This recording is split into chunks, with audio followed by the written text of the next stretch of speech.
अस्सलाम वालेकुम। शुरू करते हैं आज का लेक्चर। लास्ट टाइम हमने फेरेंक्स और ओसोफेगस रीड किया था। फेरेंक्स और ओसोफेगस में हमने स्वॉल्विंग और पेरिस्टाल्टिक मूवमेंट रीड किया था। आज हम देखते हैं स्टमक में तीन चीज़ें होती हैं, एक डाइजेशन होती है, एक चर्निंग मूवमेंट होती है और एक मेल्टिंग होती है। अब हम देखते हैं ये चीज़ें होती क्या हैं one by one. Stomach, digestion, churning, melting और चर्निंग तीन होती है। No make a new copy cancer. Stomach is dilated part of alimentary canal. Alimentary canal आपको मालूम है कि क्या होता है कि जो कि माउथ से लेके टिल एनस तक, माउथ से लेकर टिल एनस तक जो एक पूरी कैनाल है उसे एलिमेंट्री कैनाल कहते हैं। स्टमक जो है उसी कैनाल का एक डायलेटेड मतलब फैला हुआ वही कैनाल जब एक थोड़ी सी ज़्यादा फैल जाती है, जो कि थोड़ा कुछ सेंटीमीटर होती है, तो वो एक स्टमक बना देती है। जे शेप, ये जे शेप है। जे की आप देखें shape located in the left abdomen, आपकी लेफ्ट साइड पे होता है just beneath the diaphragm. Diaphragm के बिल्कुल नीचे, थोरैक्स का पार्ट नहीं है, एब्डोमेन का पार्ट है स्टमक। और स्टमक फिर डायफ्राम क्या होता है, जो ऊपर वाली थोरैक्स और नीचे एब्डोमेन पार्ट को सेपरेट करता है, वो डायफ्राम होता है। डायफ्राम के नीचे सबसे पहले स्टमक आता है। स्टमक इज दो मेन पोर्शन है, ठीक है। जे शेप लेना तो इसके दो पोर्शन कर लेते हैं। Cardiac portion of stomach is present immediately after the oesophagus. Oesophagus आ रहा होता है, आपको मालूम है स्टमक के अंदर आ रहा होता है। तो सबसे पहले जो मतलब ऊपर वाला जो पार्ट है उसको हम कार्डिक पोर्शन कह देंगे, क्योंकि ये हार्ट के नज़दीक लाई करते हैं, इसलिए हम कार्डिक पोर्शन कह देते हैं।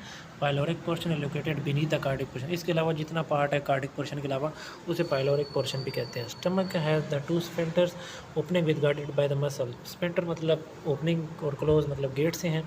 Cardiac sphincter is between the stomach and oesophagus. देखें ओसोफेगस और स्टमक, ओसोफेगस आ रहा है ना, स्टमक में ओपन हो रहा है, तो ओसोफेगस से जो चीज़ स्टमक में आ रही है तो सबसे पहले उधर स्फिंक्टर है जो क्लोज होता है या ओपन होता है। जिस टाइम खाना आता है ओपन हो जाता है, ओसोफेगस से खाना स्टमक में आ जाता है। और अगर यूजली अगर आप कुछ नहीं खा रहे तो ओपनिंग हो जाए तो इंसान को वोमिटिंग हो जाती है, मतलब बैक फ्लो हो जाता है, इसलिए स्फिंक्टर ये क्लोज करके वोमिटिंग को भी रोकता है। While the pyloric sphincter is between the stomach and small. फिर स्टमक से बाहर निकलते वक्त भी एक स्फिंक्टर है जो कि स्मॉल इंटेस्टाइन और स्टमक के दरमियान है, जिसे पाइलोरिक स्टमक कहते हैं। उसी तरह कार्डिक पोर्शन, पाइलोरिक पोर्शन, इस तरह कार्डिक स्फिंक्टर और pyloric sphincter. Bolus enter the stomach from oesophagus through the cardiac sphincter. जो खाना है नवाला है जैसे बोलस है, वो सबसे पहले ओसोफेगस से आएगा ना, ओसोफेगस स्टमक, ओसोफेगस स्टमक के दरमियान क्या है, कार्डिक स्फिंक्टर है।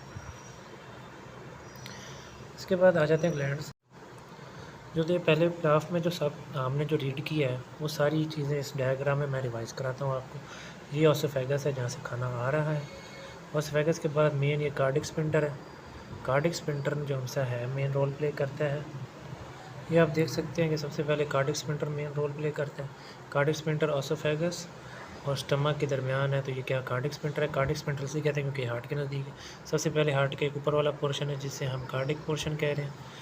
इसके बाद आ जाती है बाकी जो कार्डिक पोर्शन के अलावा जो रिमेनिंग पार्ट है इसे हम पाइलोरिक पोर्शन कह देते हैं, ठीक है। बॉडी और स्टमक के सेंटर ऑफ दिया जाते हैं। मसल्स आप देख सकते हैं कौन सा। इसके बाद ये पाइलोरिक स्फिंक्टर है जो कि स्टमक से खाने को बाहर मूव करवाता है।